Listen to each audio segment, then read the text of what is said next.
Today we're gonna tell you how it feels when you move abroad for the first time.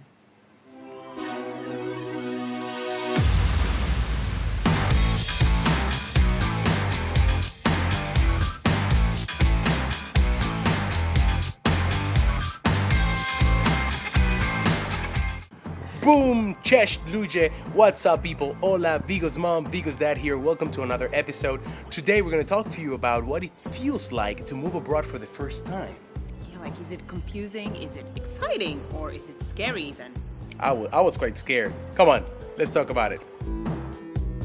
So, everyone knows when you move to another country, the weather is different, the climate is different, it's obvious.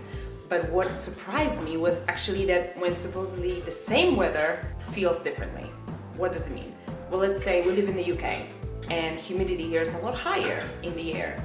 So when it's, let's say 10 degrees and I think, okay, I know what clothes to wear, I know what 10 degrees means. I go outside and then I'm freezing because humidity makes everything colder when it's cold. And in Dominican Republic, when we lived there, I went to be with this man.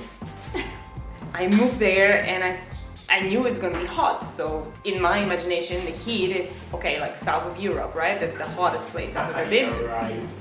It's not the same, guys. So I go there, we land, I leave the plane. It was like 2 in the morning. So nighttime, first of all, and it's raining, so I'm imagining, it's gonna be nice and fresh, right? So I just exit and I feel like I'm walking into a sauna. It's like sticky air that just goes all over your skin, immediately starts sweating, it goes into your nostrils and you feel like you're eating it. You're eating humidity from the air when you speak outside. During the day when the sun burns your skin a lot more, like it feels a lot harsher. That's something that for me it's still hard sometimes to adjust. Like I feel like I have to learn all over again what hot means and what cold means and what to wear for certain weather wherever we live. Because I think we're moving too many times. Like we should stay already so that I don't have to learn again. Sometimes the weirdest things surprise you the most. I will tell you in my case, I was 23 years old, went to Spain for the first time, Madrid. I went to study. There's something to be said about the student life. The partying all night, sleeping all day. I'm not gonna tell you that I didn't party, but I behave all right. Still, my schedule was completely off. The schedule in different countries are going to be, completely different than what you are used to at home. Let me explain. In Spain, the famous siesta, this time that Spanish people treasure so much, take a break in the middle of the day, close all the shops, everything was off. I used to have classes at night, and part of your brain is still back in your country, so I would be up all night talking with friends and all that stuff, and then I would sleep all day, and my scheduling was completely twisted. I think it took me for the better part of a year for me to actually be okay with the scheduling. Little things like that make a huge difference. I just dropped a piece of...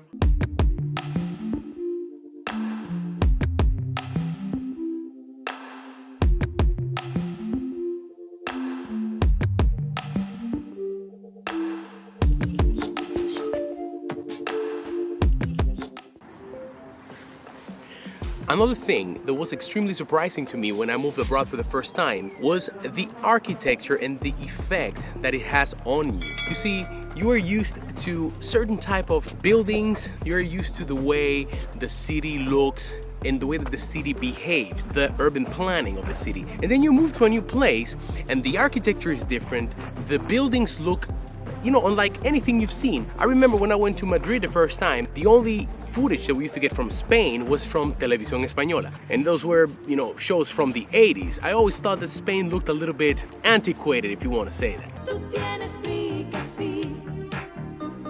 Porque tú tienes prisa. And then I got out of the airport and I was mind blown. The buildings look, yes, classic, typically European, but everything looked modern, clean. The city just smelled like, I don't know, fresh air. And rich people.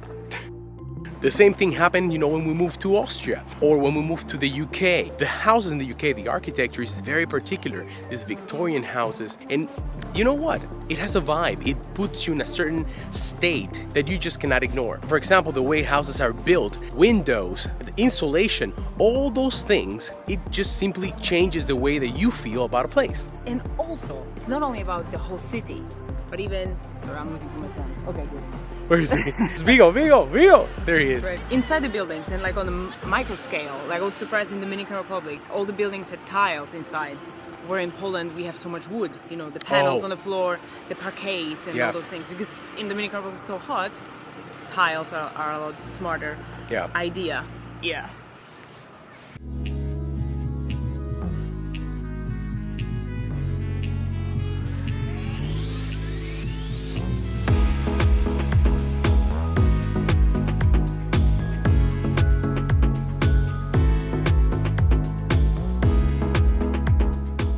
How about fashion? How about it? Different countries have different closets. Like they have different stylists. One stylist per country. When I moved to Spain, in total spent some months there, I noticed that Spanish women have their particular style. They wear their hair different than Polish women, they wear different colors. The bangs, the Spanish bangs, back in the day. Oh my god, I used to chop all those bangs up here really, really short. I used to hate those. I remember very curly hair or very straight hair. And in Poland, women usually have like flowy, wavy hair. And also the smells, like all the perfume and the cosmetics they use, they were all very sweet to me. It's hotter there, so people use more sunscreens, which have like coconut and macadamia scents. But also the colors, they like different color palettes that different countries use. And later I went to Dominican Republic, I noticed there people dress a lot more sexy, more jewelry, more high heels. But at the same time, people wear more formal clothing. More suits, more button-down shirts. Yes, less casual. Yeah, because sexy often goes with formal. I mean, they meet in the middle, I guess, in the Dominican Republic, So what happens is, you change the way you dress, I think.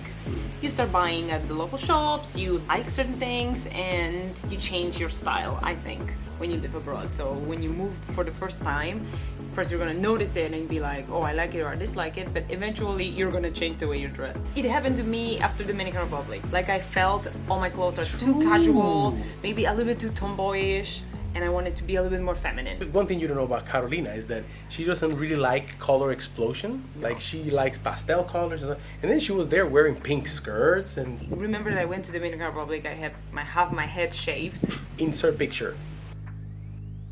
After that, I wanted to let my hair grow, and I wear a lot more like tight jeans and tight dresses, and discovered my femininity in the Caribbean.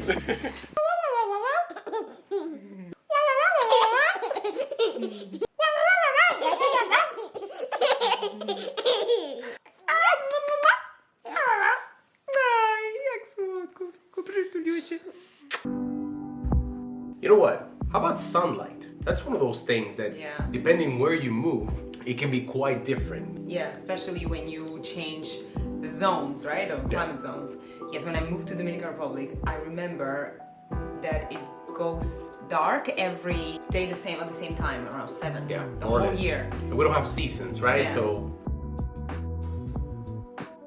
And it's summer, it's hot. I mean, it's not summer all the time, but it's like summer weather in my mind. Compared to Poland, where you have in the summer the day is very long, so it's light outside for a very long time, so it gives you energy somehow, and then you stay up a little bit longer. When I'm there in Dominican Republic and it's hot after a whole day, and then it's dark at 7, and you're saying, let's go to the movies, and I'm sleeping on the sofa because I'm exhausted. My body was thinking, it's hot, it's dark, but it's hot, but there's no sun. Yeah. So I'll be falling asleep. It was completely the opposite with me, When I moved to Spain the first time, it would have sunlight at 9 o'clock at night, and it threw me off big time, because then you don't get sleepy.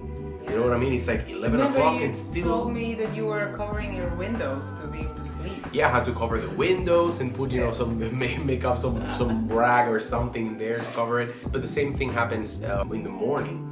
For example, in the summer, it's like 4 o'clock, 4:30 in the morning. It's already light. The birds are going crazy, chirping, and then you wake up. Yeah, a lot of people from the south, when they move to Scandinavia, they suffer also from the lack of sunlight in general. Not only the hourly difference of day versus night, but also winter long, during the day you have very little light in general. Yeah. So then you get depressed or you feel lethargic, you have less energy. I heard they go to get those UV lamps to kind of feel better. I don't blame them. I'm used to that, supposedly. You know, I was born and raised I think Europe, Polish but people live in the north or northern part, but like you would be perfect in the they Caribbean. dream about themselves. You would be perfect in the Caribbean, you know Not what I mean? all of us, Like- but yeah. But I guess it's also the cultural thing of complaining about the weather.